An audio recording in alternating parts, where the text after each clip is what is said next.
안녕하십니까. 행정안전부 차관 김민재입니다. 지금부터 민생회복 소비쿠폰 1차 지급 경과와 2차 지급 계획을 설명드리겠습니다. 정부는 우리 경제의 회복을 위한 마중물로서 민생회복 소비쿠폰 지급 방안을 마련하였습니다.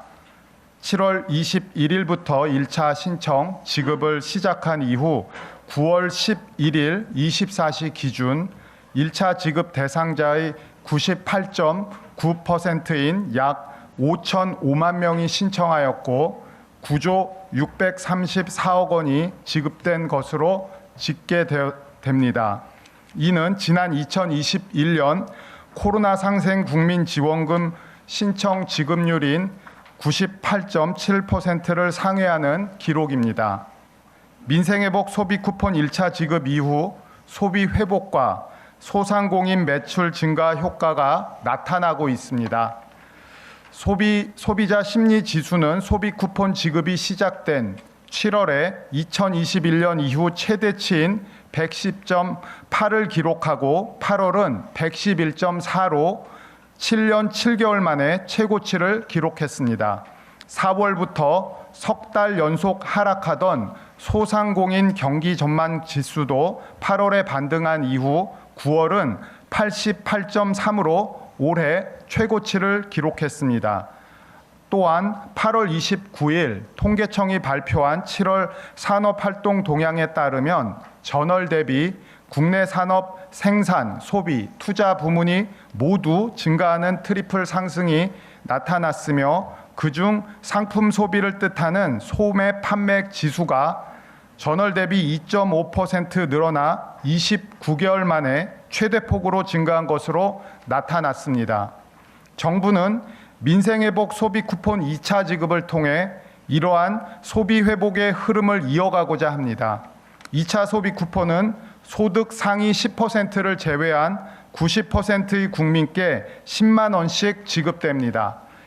그간 민생회복 소비쿠폰 범정부 TF를 통해 2차 지급 대상자 선정 기준과 신청, 사용 편의를 높일 수 있는 방안을 검토하였으며 이를 바탕으로 민생회복 소비쿠폰 2차 지급 계획을 마련하였습니다. 민생회복 소비쿠폰 2차 지급은 9월 22일부터 시작되며 소득 하위 90%에 해당하는 국민께 1인당 10만 원을 지급할 계획입니다. 우선 소득 하위 90% 선별 시 고액 자산가 기준에 해당하는 분들은 지급 대상에서 제외됩니다. 구체적으로 2024년 재산세 과세 표준 합계액이 12억 원을 초과하거나 2024년 금융소득 합계액이 2천만 원을 초과하는 분들은 지급 대상에서 제외하였습니다. 그런 다음 2025년 6월 부과된 가구별 건강보험료 합산액을 반영하여 최종 90%를 선별하였습니다. 이때 청년 세대와 고령층 비중이 높은 1인 가구와 합산 소득으로 인해 건강보험료가 높게 책정되는 다소득원 가구는 가구별 특성을 고려하여 형평성에 맞게 기준을 보완하였습니다. 소비쿠폰은 온라인과 오프라인 모두 신청이 가능하며 신용카드, 체크카드, 지역사랑 상품권과 선불카드 중 사용하시기 편리한 수단을 선택하여 받으실 수 있습니다.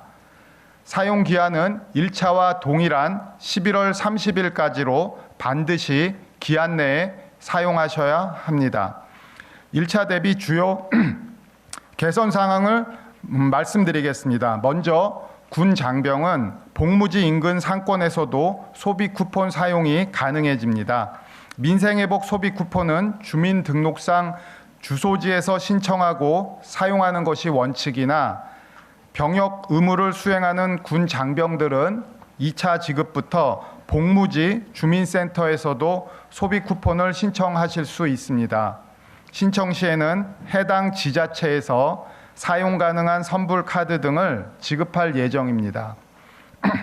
이를 통해 군 장병의 소비 쿠폰 사용 편의가 높아지고 군부대 인근 상권에도 활력이 생길 것으로 기대합니다.